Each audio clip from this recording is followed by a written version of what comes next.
What distinguishes Broadcasting Scotland from a website or blog, apart from our brilliant programmes? Hi there, I'm Gordon Ross. Are the costs we face to enable us to produce those programmes. These costs are significant and ongoing. However, our facilities are able to do so much more if only we had the staff. In the last year, some of our supporters have cancelled their subscriptions. In one way, we would prefer it if it was because they didn't like us, rather than it being because of the financial pressures which we are all under because of COVID. The really positive outcome of our fundraiser is that at a time of economic challenge in Scotland, we will use your donations to create jobs and in a small way contribute to improving the Scottish economy. If you want us to be Scotland's independent broadcaster, able to provide an alternative mainstream television platform, then please support us. Scotland is going to be an independent country. Just imagine what we could do if we had even 1% of the BBC Scotland channel's budget. Imagine. And then please consider turning your imagination into reality. Please support us if you can afford it.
Order. We come to questions to the Secretary of State for Scotland. I start with Patricia Gibson.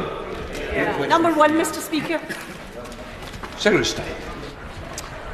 With permission, I will answer questions 1, 3, 8, 9, 12 and 13 together. They may want independence, Mr. Speaker, but they certainly don't have independence of thought, would be my observation. The United Kingdom Government is providing the Scottish Government with a record block grant settlement of £41 billion per year over the next 3 years. This is the highest spending review since settlements since the advent of devolution, and something I hope the SNP will join me in welcoming, though I won't hold my breath. Patricia Gibson. Thank you, Mr. Speaker. So much for Jack Inori. According to the House of Commons Library, the Scottish block grant was cut by 4.1% this financial year and is set to be cut by a further 6% in the next financial year. A 2-year real terms cut of nearly £5 billion. The UK government repeatedly claims to be increasing the funding for Scotland, but this is clearly not true. So why does the Minister, the Secretary of State and his government refuse to admit they have cut the block grant and plan to cut it even further? And when will the Secretary of State for Scotland stand up for Scotland? Well, Mr. Speaker, this Secretary of State is standing up for Scotland. The 41 billion settlement over 3 years was a record figure. Since devolution began, since the first grant was agreed in 1999, that is the highest figure that we've seen. And I am standing up for Scotland. But I do recognise the Scottish Government have got tough choices to make. Inflation is affecting the whole world, and the Scottish Government will have to make responsible choices. And I don't believe it's responsible just to cut their public services by 1.25 billion. And McLaughlin. Thank you, Mr. Speaker. Independent research says the Scottish Block Grant will be cut by £5 billion in real terms in the next 2 years. If the Scottish Government has £5 billion less to spend, then our councils have less to spend, despite cost and demand going up.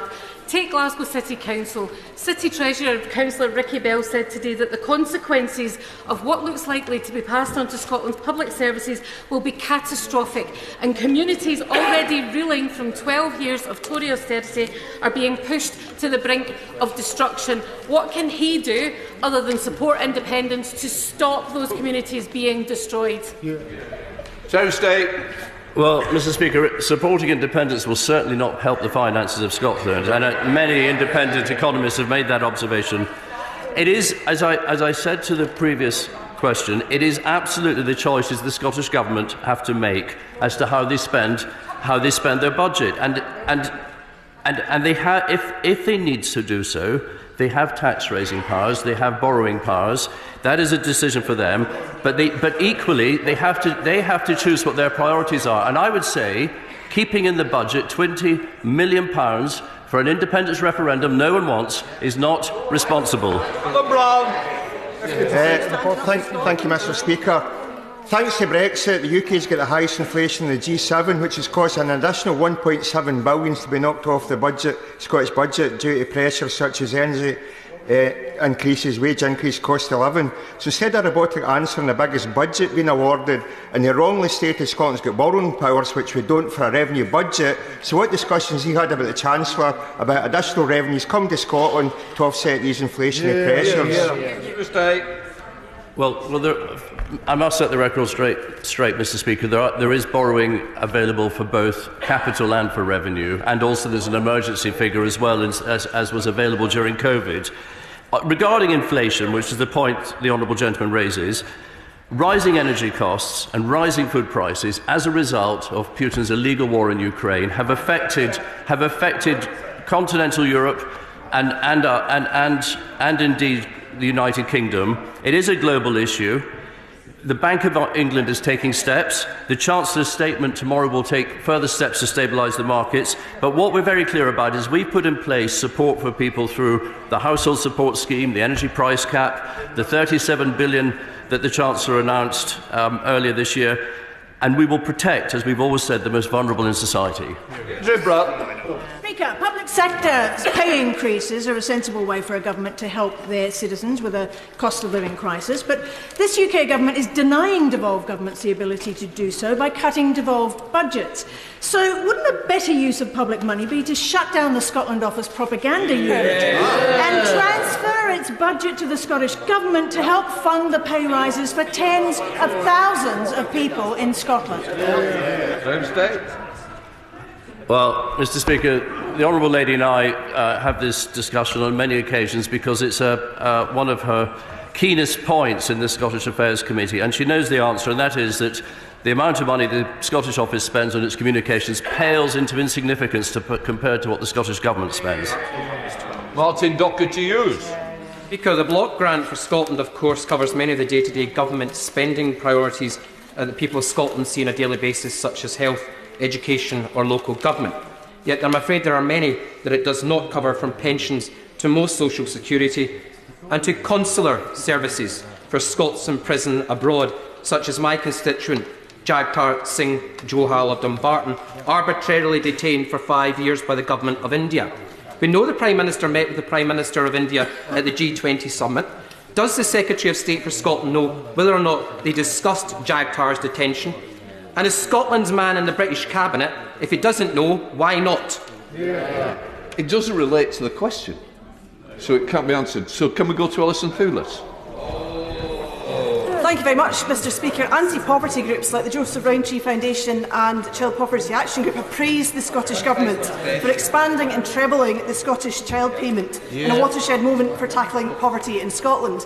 Families in Scotland now get £100 every 4 weeks for each child up to the age of 16. It will have a significant impact. So, instead of trying to hamstring this kind of positive anti-poverty activity by cutting the block grant, will they increase spending for Scotland so we can put that into the pockets of needy families hammered by Tory austerity? State. Well, there has been an increase. So, as a Barnett consequential, there's for the Household Support Fund, there's an extra £82 million coming to Scotland this year. And as a result of the rates cut in England, there's an extra £296 million coming this year. And it's the Scottish Government's choice, and we have devolved some of those benefits, the Scottish Government's choice as to how they spend that money. Ross. Yesterday, Nicola Sturgeon wrote in the Financial Times that the Scottish Government's budget this year, and I quote, has not received a single additional penny from the UK Government. The Secretary of State will know that is completely false and is another example of this fibbing First Minister who has recently been forced to correct the official record in the Scottish Parliament for false claims made there. So does the Secretary of State agree that this is a misleading and incorrect quote from Scotland's First Minister, and will he outline what additional funding has gone from this UK Government to the Scottish Government this year? State. Well, my honourable friend is absolutely right. And as I just said to the honourable member for Glasgow Central, the extra funding from Barnett Consequentials going to the Scottish Government this year from the Household Support Fund is £82 million. It was £41 million last year. And the council tax rebate in England that I referred to has generated another £296 million going to the Scottish Government. Yeah. Kevin Foster. Thank you, Mr Speaker. In his assessment, did my right honourable friend reflect on what the impact on the Scottish Block Grant would be of the separatist benches achieving their ambition of breaking up our United Kingdom? State. Well, my honourable friend makes a very good point. I mean, Scotland is the best funded part. Scotland is the best funded part of Great Britain, and there is a union dividend. There is a union dividend there of £2,000 per man, woman, and child. We now come to Shadow Secretary of State, Ian Murray. Thank you, Mr Speaker. The Secretary of State, or should I say Lord Jack-elect, was blindingly loyal to the former Prime Minister, former Chancellor, the former Prime Minister and former Chancellor over the summer, who created the British economy, who crashed the British economy on the back of handing out tax cuts to the richest. It's an economic crisis created around the Cabinet table in Downing Street by the people he sits beside, and it will be paid for by working Scots. So can I ask, what prices do you think Scottish public services and Scottish working people should pay for his government crashing the economy? State. Well, Mr Speaker, first of all, I would say, as I said in previous answers, we are facing a global economic downturn, and that is a result of Russia's illegal war in Ukraine. Addressing his final point, the Prime Minister made it very clear that he wants to protect the most vulnerable in society. However, I do acknowledge, and he did refer to my previous roles in Cabinet, I do acknowledge that mistakes were made, and the Chancellor took immediate steps to restore market stability when he came into his new role. And I'm sure the honourable gentleman will agree one other thing with me, which is, along with leading economists, we can all agree that the biggest risk to the economy of Scotland is the reckless, I'm just waiting for the temperature to rise, is the reckless plans of the Scottish Government. Ian Murray. Mr Speaker, it's the reckless plans of both governments that are a danger to Scotland. But the thing is, and this is what the Secretary of State denies, it's not just about the last 12 weeks, but the decisions of the last 12 years. A few weeks ago, a constituent came to my surgery in tears. Their 1.79% 5-year fixed-rate mortgage was expiring, and the remortgage rate was nearly 6%. This familiar story means going from a stable income and affordable bills to the crushing anxiety of being unable to pay for the roof over the heads of their family. This was totally avoidable But this Government and Secretary of State chose to ignore the experts, ignore their own officials and ignore independent bodies like the Office for Budget Responsibility. The result, a Tory premium on everyone's mortgages. So does the Secretary of State think that he and his new Prime Minister should stop refusing to say sorry and give the public an apology at the very least that they deserve? Secretary of State. Well, Mr. Speaker, I do understand how concerned people are about their mortgages, and there are obviously a number of factors are influencing interest rates. But all I would say to him is that we're doing all we can to limit those factors and to support the people who need it most at this difficult time. We now come to SNP spokesperson Murray Black. Thank you, Mr. Speaker. And it's very concerning to hear the Minister dispute the figures from the House of Commons Library. So let me just emphasise that Scotland's block grant is being cut. Our services are being eroded by Tory cuts, the economy is being undermined by Brexit, and as part of the UK, Scotland is facing the deepest recession in Europe. And this Government's response is more austerity, despite Scotland rejecting that premise for over 50 years. So will the Minister and the rest of his disaster capitalist Tories get out of Scotland's way and stop denying democracy and allow Scotland to choose its own path out of this nightmare? Secretary of State. Well, as the Honourable Lady knows, the party that's denying democracy is the one that doesn't accept the result of the referendum in 2014. Murray Black. Mr. Speaker, I wouldn't be here if we didn't accept the outcome. But anyway, and I don't need any lectures on democracy from a soon-to-be unelected Baron.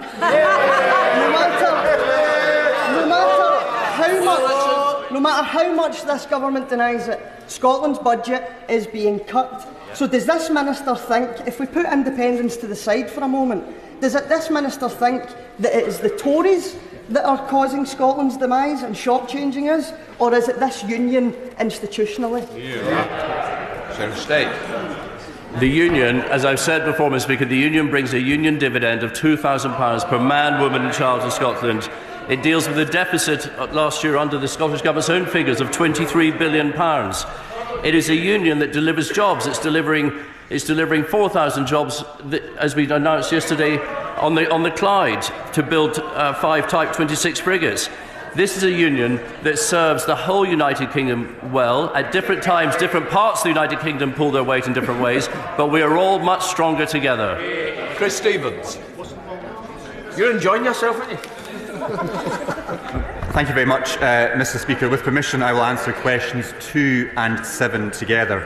Without preempting the details of the Chancellor's statement tomorrow, this Government's position is that whilst tough decisions will be necessary, we remain committed to targeting support to the most vulnerable people in our communities across this land.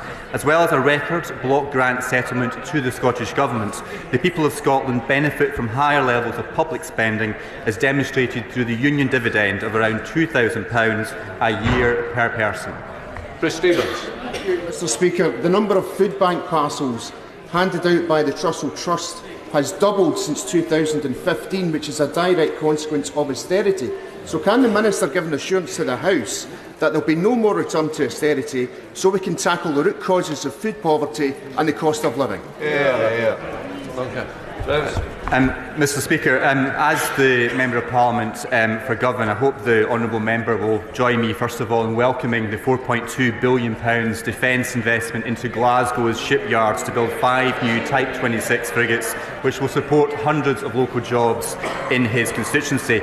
Now, the UK Government will always act to help the most vulnerable people in our society. Now, the Government is helping to protect households from significant energy bill rises through the Energy Price Guarantee, holding down inflation, and this is on top of the targeted support for the most vulnerable, including £1,200 in direct payments this year. In terms of further measures, I would encourage the honourable member to wait for the Chancellor's statement tomorrow. Angela Crawley. Speaker, last week I hosted a cost of living event in Hamilton, and every day I am inundated by people contacting me about the potential loss of the triple lock-on pensions. My constituents across Lanark and Hamilton East were just getting by before the cost of living crisis and are now avoiding supermarkets, struggling to pay heating bills and fearing starvation and hypothermia this coming winter. Will the Minister act now to prevent pension poverty and call on the Chancellor today to guarantee a triple lock on pensions and to ensure that these rise in line with inflation?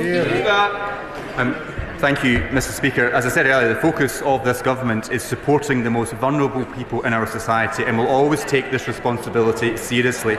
The government will act, as it always does, to take the action necessary to support the constituents that she has mentioned. Now, the honourable member mentions the potential effect of government spending decisions. I will gladly tell the honourable lady about the very real effect that the SNP's spending decisions are having in Scotland.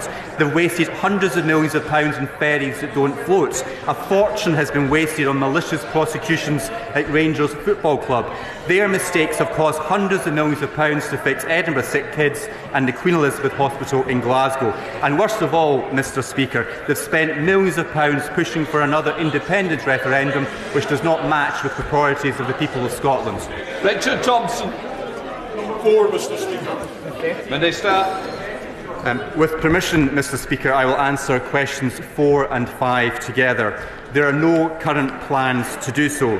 However, trust is important, and I hope members opposite share my concerns at the use of inaccurate or misleading statistics covering energy and health by the SNP government in Edinburgh. Thank you, Mr Speaker. This year's Scottish Social Attitudes Survey has revealed that 66% of people trust the Scottish Government to work in Scotland's interests just about always or most of the time, which compares with only 22% who trust the UK Government to behave in the same way, and 46% who consider that they can never trust the UK Government to work in Scotland's best interests. That's a quite remarkable set of findings. Does the Minister have any useful insights into why the people of Scotland might feel this way? Minister. Mr Speaker, the Prime Minister has been clear about the need to rebuild trust and to put the public above politics. We will act with integrity, professionalism and accountability at every level of government. Now, the honourable member refers to the Social Attitudes Survey.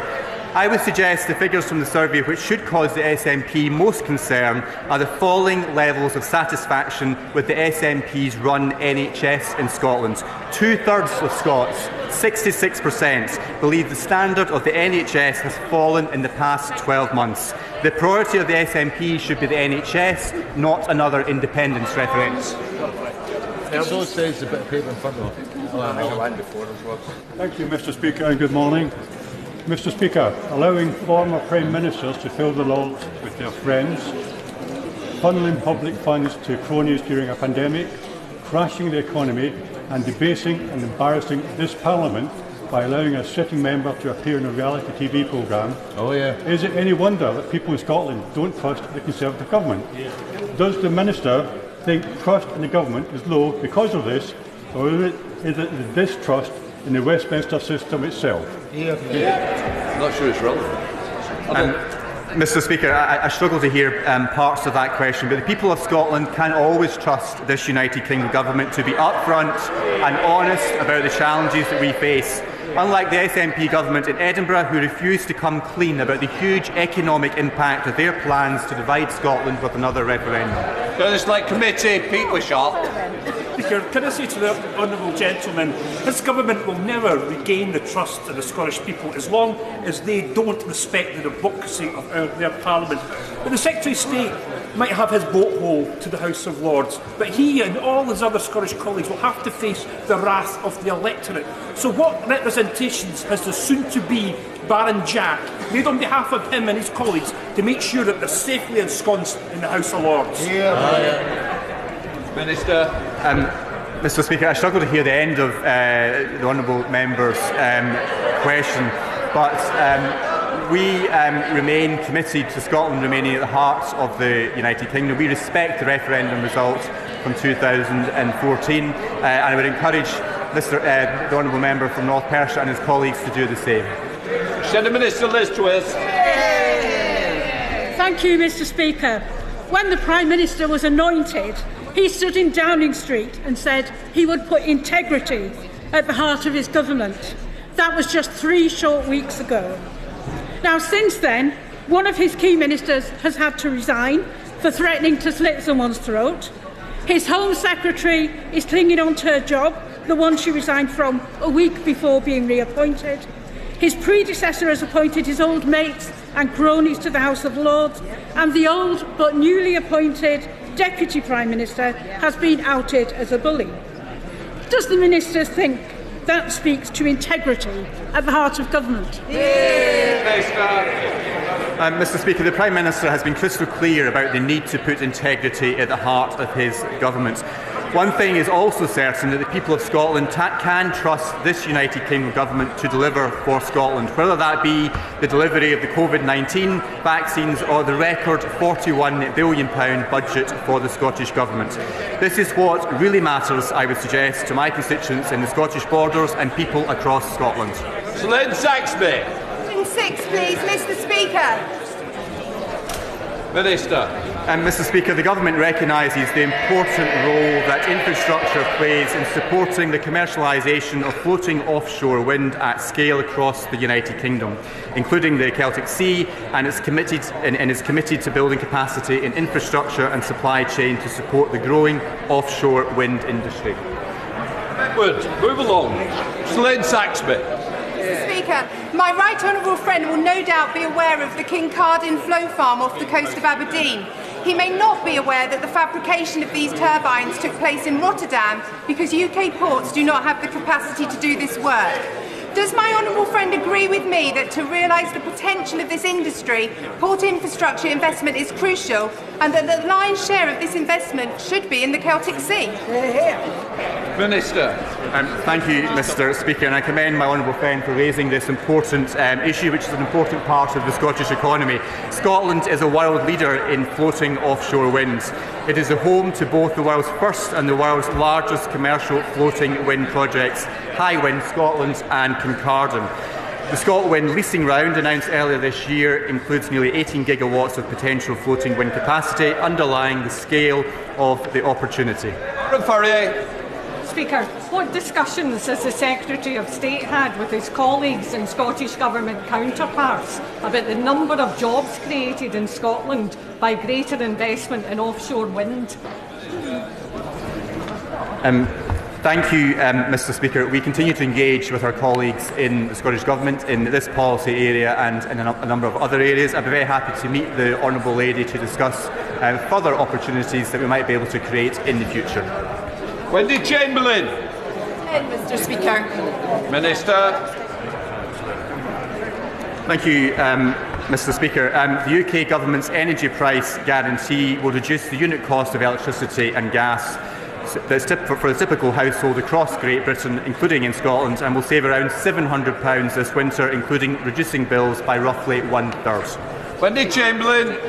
Mr. Speaker, it's really important when people are facing energy price increases that they have confidence that the bills they are getting from their provider are correct. I have one constituent who, after intervention from my office, we have sorted her bill, but she's now had another invoice. This seems to be a growing trend, as I'm now dealing with 7 cases. What discussions can the Scotland Office have with Ofgem in relation to this? Because it's critical with rising prices and a higher cost for energy in Scotland that we address this issue.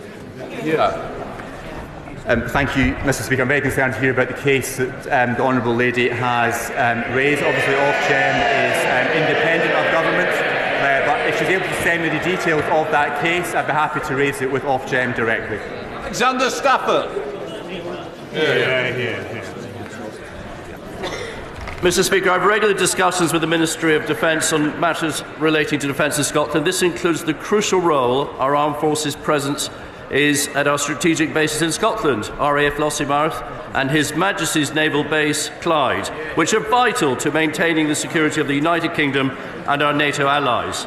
The defence industry is also vital to Scotland's economy, and I'm delighted to see that the new Type 26 frigates costing £4.2 billion will be built by BAE Systems on the Clyde in Govan, and this will secure thousands of Scottish jobs for years to come. Alexander Stafford. Speaker, the British Armed Forces are the pride of our nation and represent every single corner of our beloved United Kingdom. I am proud that our nuclear deterrent is based at Fars Lane, with our brave submariners working to keep Britain safe. It is highly regrettable, though, that some would strip us of our nuclear deterrent in Scotland. In an ever more dangerous world, and facing threats of Russia and China, what assurances can my right honourable friend give me that our base at the Clyde and all other military bases in Scotland are not going anywhere? Secretary of State. Mr. Speaker, I agree with my honourable friend. Our nuclear deterrent plays a key role in protecting every United Kingdom citizen from the most extreme threats, and I completely agree with him that to abandon it would put us all at greater risk. Before we come to Deputy Prime Minister's questions, I'd like to point out the British Sign Language interpretation proceedings is available to watch on Parliament Live TV. We start with questions to the Deputy Prime Minister. Clive Betts. Number one, Mr. Speaker. Deputy Prime Minister. Thank you, Mr. Speaker. I've been asked to respond on behalf of my right honourable friend, the Prime Minister, who is currently attending the G20 Leaders Summit in Bali. I may also say, Mr. Speaker, after the missile strike in Poland yesterday, that we reaffirm our solidarity with Poland, we express our condolences with the victims, and we're working with our allies to determine precisely what happened, and the Foreign Secretary will be making a statement shortly. I bet. Mr. Speaker, could I begin by associating myself with the comments of the Deputy Prime Minister? I'm sure the whole House will want to reaffirm our complete support for Ukraine and for Poland in the face of Russian aggression. When he had got the job in his first day, the Prime Minister promised, and I quote, integrity, professionalism and accountability. Where is it? I assume the Deputy Prime Minister agrees with that promise and would expect all ministers to follow such principles. Therefore, does the Deputy Prime Minister also agree that in line with his promise, the Prime Minister should ensure that no minister who has a complaint of bullying upheld against them should continue to serve in his government? Can I thank the honourable gentleman and thank him for his shared solidarity on the issue in Poland. He's right to quote what the Prime Minister said, and I take it as an article of personal faith that we behave with absolute integrity and accountability. I am confident that I have behaved professionally throughout, but immediately I heard that 2 complaints had been made. I believe they were made yesterday. I was notified this morning. I immediately asked the Prime Minister to set up an independent investigation, and of course I will comply with it fully. Last week, many of my constituents are celebrating Gurpurab of Guru Nanak Dev Ji, who travelled the world with an important message about equality and seva, selfless service. It's something we see running through many of the actions carried out by Sikhs and others in my constituency of West Bromwich East through organisations like Midlands Langar Seva Society and Guru Har Rai Gurdwara. Would my right honourable friend join me in thanking the community for their ongoing seva and extend his best wishes for Gurpurab? Deputy Prime Minister. Can I thank my honourable friend at this important time of year for the Sikh community and the Sikh faith? I join with her in what she said. The Sikh community make an outstanding contribution in her constituency with the Midland Langar Seva Society and the Guru Har Rai Gurdwara in her constituency, but they also make an amazing contribution to the whole country, and we're grateful for it. Deputy Leader Angela Rayner. Thank you, Mr. Speaker. And can I share the Deputy Prime Minister's remarks regarding the Sikh community and, most importantly, about the incident in Poland last night? I know the whole House stands united in our support for the Ukrainian people and sends condolences for the tragic loss of life. And Britain has an unshakable commitment to NATO and our allies, including Poland. The government has rightly requested we establish the facts and avoid unhelpful speculation, so I understand that the Deputy Prime Minister might not be able to go further today. But does he agree that last night's events aside, the fact that Russia is launching missile attacks on Ukrainian civilian infrastructure whilst world leaders meet shows the utter contempt that Putin has for international order? Deputy Prime Minister. Can I thank the Right Honourable Lady? I entirely agree with what she said. President Putin started this war, and whatever the determination made in relation to the events yesterday, they result, whether directly or indirectly, from the unlawful aggression perpetrated by the Russian government, and that's why the Prime Minister is out at the G20 rallying support, making sure we wean ourselves off energy dependence on Russia, making sure we make sure we've got the energy supply from other parts of the world, and I agree with what she said 100%. Angela Ray. Thank you, Mr. Speaker, and it's right that we condemn Putin in his strongest terms. But the G20 is also an opportunity to work together to tackle the economic challenges we all face. Yet as our international allies race to crack down on multinationals using tax havens to stash profits abroad, this government is dragging its feet to protect their profits. We have a budget tomorrow, Mr Speaker, where it's briefed that tough choices will be impacting on families across Britain. Does he accept that every pound hidden in tax havens is a pound lost from the pockets of working families? Prime Minister. Well, can I thank the honourable lady? Look, we want people to come to this country to create the jobs and to generate the tax revenue. Whether it's non-dom status, which was stricter under this government, given the changes we made, than under the last Labour government. Whether it's the Prime Minister's approach to big tech companies, where he's led the charge with the G presidency in making sure there's an international approach and delivering global minimum corporate tax rules. We have lowered the tax gap, the difference between the tax owed and the tax raised, to the lowest level, certainly lower than under the last Labour government, and will continue to do so. Angela Rayner. I notice non-dom status hasn't been abolished, though, Mr Speaker, and the Conservatives would have us all believe that the economic problems are out of their hands, when the truth is, Mr Speaker, it's working people paying the price for their choices. They've chosen to protect corporate profits and not household incomes. There are 38 countries in the OECD two-year growth league table. Where does the UK rank in that table? Deputy Prime Minister. Thank her. She'll know that on the latest data, unemployment remains at a 50-year low. Well, she's saying the Shadows Chancellor is saying it's gone up. It's half the level left by the last Labour government.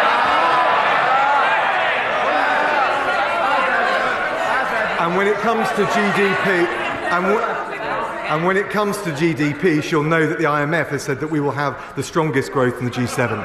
Angela Rayner. Mr Speaker, I think the economic situation families face speaks for itself. But I'll answer the question for the Deputy Prime Minister. The answer is 38 out of 38 on growth. If there was a World Cup for growth, we wouldn't even qualify. Working people are paying the price for 12 years of Tory failure. The wrong choices by the wrong people. Now, after days of dodging and denial, this morning the Deputy Prime Minister finally acknowledged formal complaints about his misconduct. But his letter contains no hint of admission or apology. This is anti-bullying.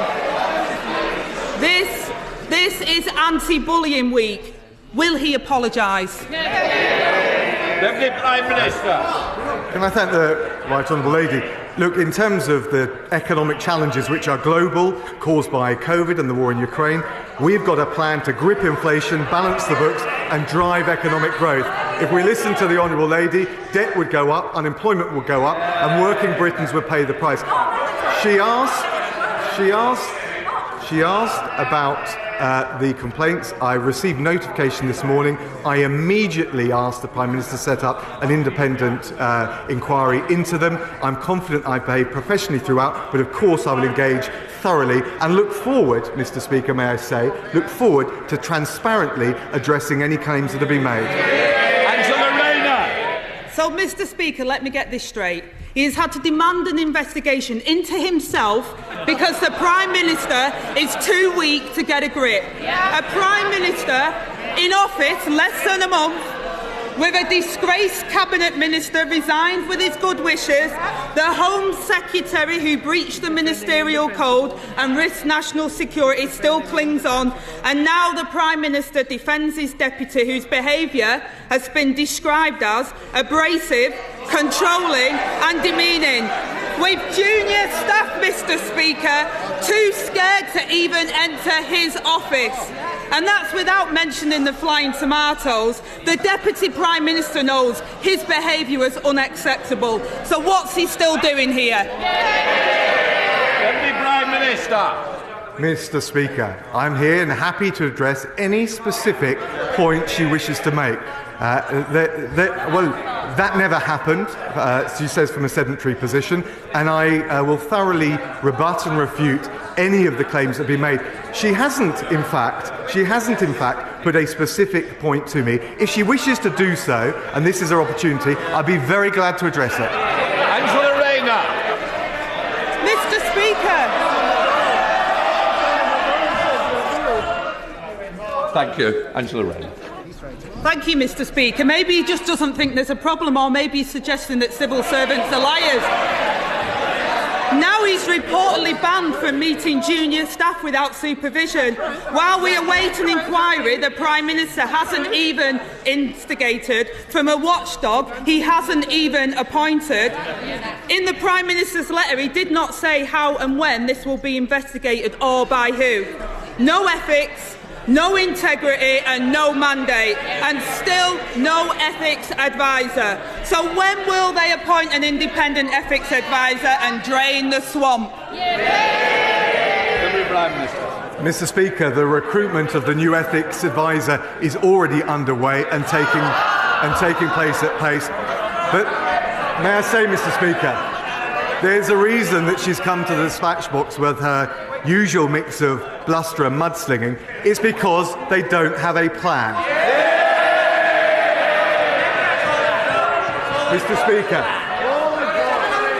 Mr. Speaker, we're helping people into work. She's in hock to the unions. We're protecting our borders. She voted against every single measure to control illegal immigration to this country. We're delivering cleaner growth and energy security. She wants to send billions in reparation payments abroad. The British people want a government that can deal with the real challenges, and they're not up to it. Lucy Allen. Thank you, Mr. Speaker. Hope House Children's Hospice provides dedicated end-of-life care to children from Telford and across Shropshire. This Sunday, Hope House is holding an online fundraiser called the Big Night In, and they aim to beat last year's target of £500,000. Among the fabulous prizes are premium tickets to the Telford Steam Railway Polar Express. Lucky winners will enjoy a Christmas adventure to the North Pole, complete with hot chocolate, cookies, golden tickets, and the first gift of Christmas from Santa, which is the reindeer's silver bell. Please will the Deputy Prime Minister log on to Hope House Children's Hospice Big Night In this Sunday, and if he's lucky enough to win a pair of tickets to the Telford Polar Express, I should be delighted to go to the North Pole with him. So I thank you to go there, be careful. Can I thank my honourable friend and congratulate her and Hope House Children's Hospice for the amazing work they do. I've been working very closely with Shooting Star Child Hospices, which is a similar organisation in my constituency. If she ever gets bored of the trains, I jumped out of an aeroplane at 15,000 feet to raise money for Shooting Star. She'd find it a thoroughly enjoyable experience. Deputy Leader of the SNP, Kirsten Oswald. Thank you, Mr. Speaker, and can I associate myself and my colleagues with the remarks made about the immense contribution of our Sikh communities. Mr. Speaker, the SNP extend our full support and condolences this morning to Poland following the death of two civilians last night, and while a full investigation is ongoing, we reiterate our calls for Russia to end its brutal war of aggression against Ukraine. Mr. Speaker, yesterday the Prime Minister was asked 6 different times to apologise for the disaster of the Tory mini-budget and the financial crisis it caused. And all 6 times he refused to say sorry. And now, this morning, people are waking up to the news that this Christmas they will be hit with the worst inflation in 41 years. So will the Deputy Prime Minister stand up today and do what his boss wouldn't? Will he say sorry? Deputy Prime Minister. Can I thank the Honourable Lady for what she said, both about Poland, but also about the importance of our solidarity with the international community against the appalling illegal invasion by Russia of Ukraine. Look, in terms of inflation, clearly that is a problem. I think As Chancellor and now as Prime Minister, and for months, it has been this Prime Minister who has been making clear that it is the number one economic challenge we face. We've got a plan to grip inflation, to balance the books, to drive economic growth, and my right honourable friend, the Chancellor, will be making a statement tomorrow, the autumn statement, which will set out our plan to take the Scottish people and everyone across the United Kingdom through these challenges. Oswald. Thank you, Mr. Speaker. Mr. Speaker, if they can't even say sorry for the mess that they've made, what hope do we have of them fixing it? Yeah. Because let's be clear, tomorrow's budget is imposing austerity 2.0 on all of our constituents. That is the political choice that the Tories are making. Exactly. But there are always different and better choices. Only this week, the Scottish Child's Payment rose to £25 a week. That's a 150% increase in 8 months, and it will help 400,000 children. So if the Tories won't say sorry for the mess that they have made, will they at least make the right choice for once? Will his government join the fight against child poverty tomorrow, follow the lead of the Scottish Government and match the Scottish Child Payment?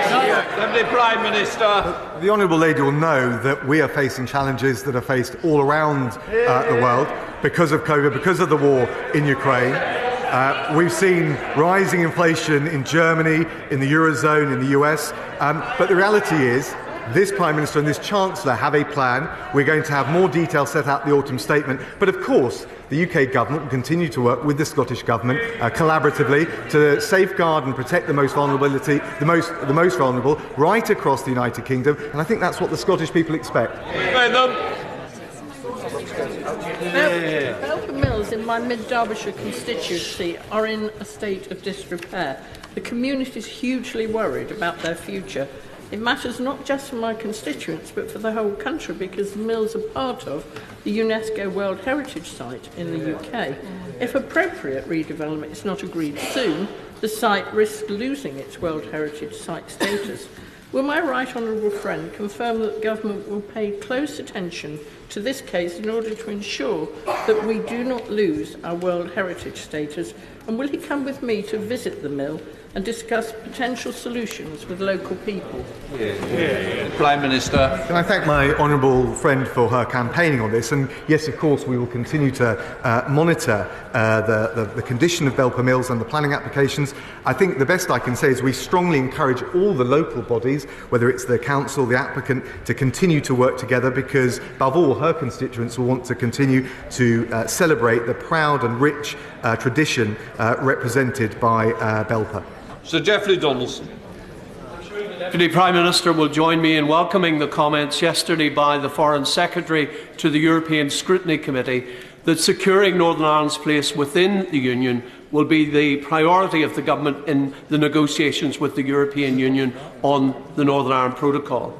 One of the benefits of that union is the support that the Government of the United Kingdom is providing to households and businesses across the entire country to tackle the cost of living crisis. Will the Deputy Prime Minister assure me that the £400 energy support payment that is due to be made to households in Northern Ireland will be announced as soon as possible? Deputy Prime Minister. Yeah, I thank the honourable gentleman. Absolutely what he said about securing Northern Ireland within the constitutional economic integrity of the UK is absolutely vital. The Prime Minister has been very clear upon that, as well as the Foreign Secretary. And of course, the Chancellor will be saying more on the economic measures and the particular fiscal measures he referred to tomorrow. Sir Edward Lee. Even if an illegal migrant is stopped on a French beach, as no one is ever arrested, he will simply come back the next day. Will the Deputy Prime Minister ensure that we remove all pull factors for illegal migration by using his new Bill of Rights to ensure that we have the legal power to arrest and deport and detain illegal migrants, and, for instance, have a review about a national identity card so that people just don't vanish and they never ever get deported? Well, Can I thank my honourable friend? I totally agree with him that we need to strain every sinew to stop this appalling trade in misery. There's no silver bullet. I think the agreement that the Home Secretary made with her French opposite number will help. We're embedding UK officials with their French counterparts for the first time. He's right that the Bill of Rights can help as well, not least in preventing interim orders from the Strasbourg court from being recognised in the UK courts. On ID cards, we already have e-visas for people coming to visit and live in the UK, and they act as digital evidence of someone else's immigration status. The one thing that's clear, though, and I say to my honourable friend, we'll have to do all of these things in the teeth of the opposition from the front bench opposite. Thank you, Mr. Speaker. Our small rural schools in Wyre face particular difficulties. The head teacher at Scorton and Calder Vale primary schools told me that budgets in schools like ours are stretched, as we have to pay for a lot of additional services that larger urban schools can provide in-house. She has to hire the village hall for PE lessons because the schools have no hall. She has to hire taxis to bring in the school meals because the schools have got no kitchens. So given the school budget cuts, what would the Deputy Prime Minister advise my head teacher cuts from our local children? Minister. Can I say to the Honourable Lady, we are very sympathetic to the challenges that all of our schools face. More will be said about the specific measures tomorrow, but she should stand assured that we are the top spenders as a percentage of GDP in the G7 on primary and secondary education, and standards, which matter to pupils and parents most, have increased, with schools rated good or outstanding up from 68% in 2010 to 87% today. Kevin Foster.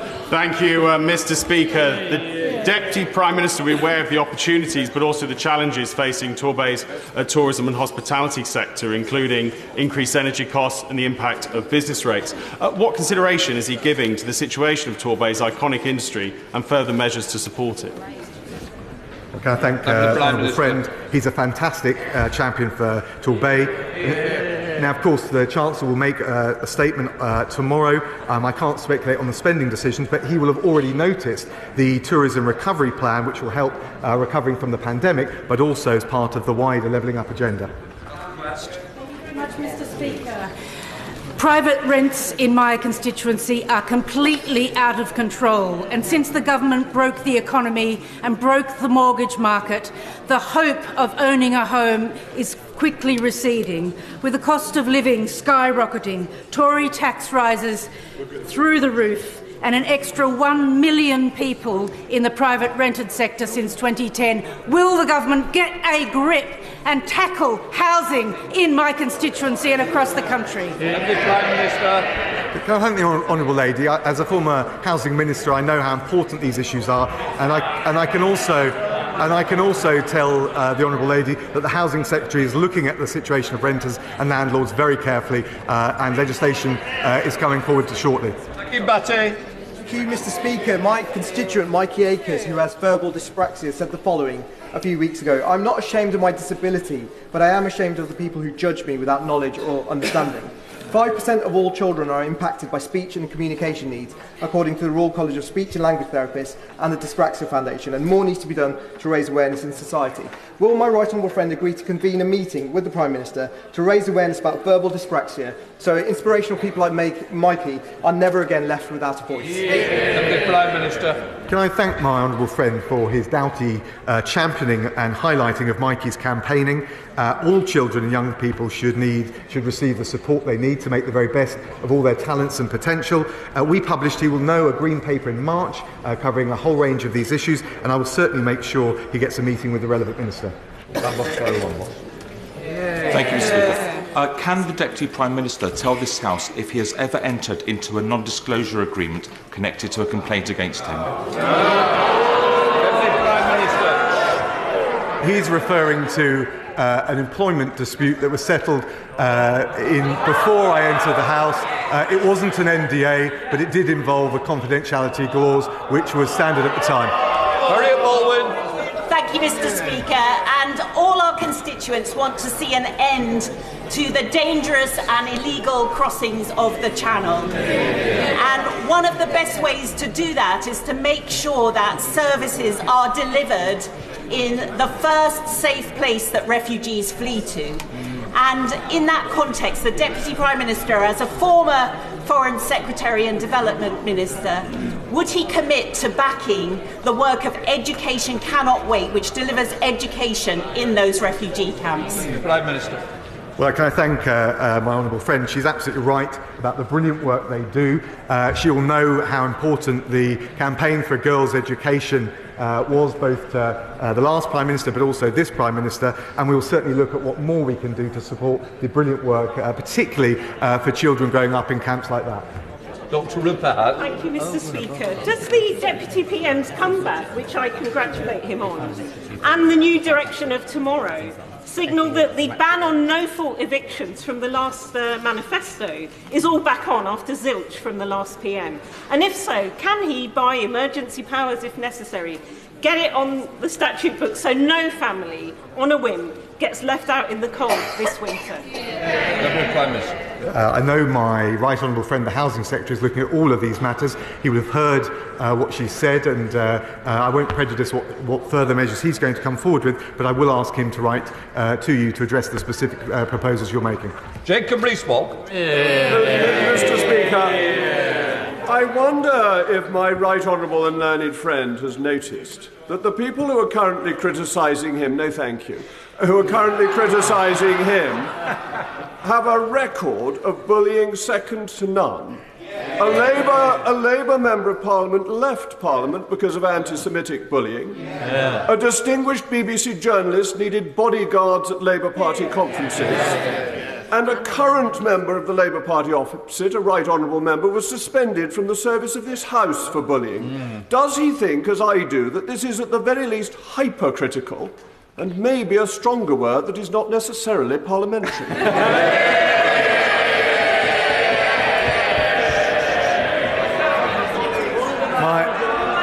My right honourable friend makes his point in his usual inimitable way. All I will say is I think it's important that we all take responsibility for our actions, and that's precisely what I've done today.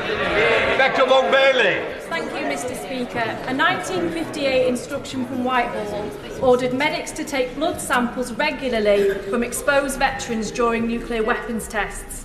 However, I've been made aware that many veterans and their families have reported being unable to obtain these test results, and so denied the ability to make any sense of what they, and in some cases their families, suffered. So can the Secretary investigate and inform me of the legal rights of these men in obtaining their medical records, and will he undertake to ask the Prime Minister to order these medical files be opened to veterans and the UK Health Security Agency immediately? Deputy Prime Minister. Thank the honourable lady. She's been a consistent champion on this issue, and I recognise and pay tribute to her for that. My understanding is that the information is available to veterans and their families who may request details of their service and medical records, but if she would like to write to me, I will make sure on the more specific points she made, she gets an adequate answer. Thank you, Mr Speaker. I rise not to perpetuate partisanship nor parrot party lines, but merely to amplify the sentiments of the honourable lady for Salford and Eccles. The brave servicemen who did so much so long ago to ensure our safety, the nuclear test veterans, were recognised by former Prime Minister David Cameron, and in a meeting with the honourable lady and I, by the former Prime Minister, the member for Uxbridge. Will this Deputy Prime Minister and our new Prime Minister recognise them too, not only by doing what the honourable lady has asked for, but by giving them the service medal they so richly deserve, and we owe them? Deputy Prime Minister. Well, my right honourable friend is absolutely right, and we should forever be grateful to all those service personnel who participated in the British nuclear testing programme. I can tell him and I can reassure him we have asked officials to look again at recognition with medals, and any recommendations will be announced in the usual way. Judith Cummins. Thank you, Mr Speaker. 7 years ago, in my first PMQs, a Conservative Prime Minister told me to stop griping and get behind his rail investment plans. A few weeks ago, the new Business Secretary said there really wasn't much point in going ahead with Northern Powerhouse Rail. Time and time again, Mr Speaker, Tory Prime Ministers have promised NPR only to break their promises. So will the Deputy Prime Minister now put on record whether he supports Transport for the North's preferred option for NPR with the stop in Bradford? Deputy Prime Minister. I can tell the Honourable Lady that our £96 billion integrated rail plan will make the Northern Powerhouse Rail a reality. We're committed. We're committed to the project. The precise details will be set out in due course. Peter Byrne. If migrants who crossed the Channel from France illegally were immediately returned to France, it would stop illegal migration in this country. It would break the economic model of the people smugglers. Let's do it. And perhaps more importantly, it would stop thousands and thousands of people descending to northern French cities, which would be to the benefit of the French. So, Mr. Speaker, when the Prime Minister spoke to the French President, was a returns policy discussed? And if so, what was the Prime Minister? What was the President's response? Can I thank my honourable friend? He's absolutely right to raise this issue. I can't tell him the precise readout from the meeting. I haven't seen it yet. What I can tell him is, of course, the Home Secretary's deal, an agreement with her French opposite number, means a 40% increase in officers patrolling beaches in northern France. For the first time ever, UK officers will be embedded with their French counterparts. There'll be investment in port security infrastructure, more technology and more wider European cooperation. We have taken all of these measures and all in the teeth of the opposition of the front bench opposite. They've opposed every single measure that we've taken to stop illegal immigration, including things where you'd think there was cross-party consensus, like life sentences for those traffickers that prey on human misery. Mr. Speaker, it's not trade unions who have burned public services to the ground, it's the Tories. It's not asylum seekers fleeing war and famine who are inflaming tensions, it's the Tories. And it's not those in low-paid jobs who are trashing the economy. Again, it's the Tories. So can the Deputy Prime Minister inform the House when this Tory government will finally accept responsibility for their economic, social and political mismanagement rather than blaming everyone else? Deputy Prime Minister. Well, Mr. Speaker, it's not a matter of blaming anyone, it's a matter of the team effort, the shared endeavour, working with the Scottish Government to make sure we get a grip on inflation, the number one priority. And it's got to be said, if she takes, the Honourable Lady takes the position that we agree with inflation-busting pay rises, as difficult as these decisions are, we will only see inflation stay and prolong for longer. That will hurt the most vulnerable in our communities, whether it's in Scotland or across the rest of the UK. We have a brilliant Home Secretary, but the Deputy Prime Minister will be aware of a wicked and vicious bullying campaign led by the opposition to get us sacked over the past 4 weeks or so. So can the Deputy Prime Minister please reassure me and the people of Ashfield that the Home Secretary will be given all the tools that she needs to solve the migrant crisis and keep the bully boys out of number 10?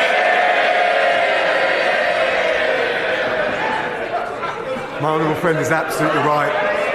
We fully support the Home Secretary and the important measures she's taking, whether it's the Rwanda scheme, whether it's implementing the Nationality and Borders Act, and whether it's the New Deal with France to make sure that we collaborate with our international partners on what is a shared issue. And the one thing that he can also rest assured is it will be opposed tooth and nail by the Labour Party opposite.